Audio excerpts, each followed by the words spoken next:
মামা মামা গো মামা গো মামা তুই কখন যাবি? তার দিকে বাইরেবি? আজকে যাবো না ভাই, আরো 2-3 দিন থাকুম। 2-3 দিন থাকবি? সে তো অলরেডি গেস্ট একজন আছে, তুই থাকবি কই? আমি তো আমার বেডে কাউরে অ্যালাউ করি না। সমস্যা না ভাই, আমি এই সোফার মধ্যে ঘুমাই যাবো।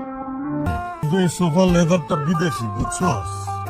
এই সোফাটা যখন বানাই ওরা আমার কয়ে দিছে এটার মধ্যে খালি বসা যাবো, শোয়া যাবো না, শুলে অ্যালার্জি হইতে পারে। ভাই আমি জেলখানায় আছি, আমার কিচ্ছু হইব না।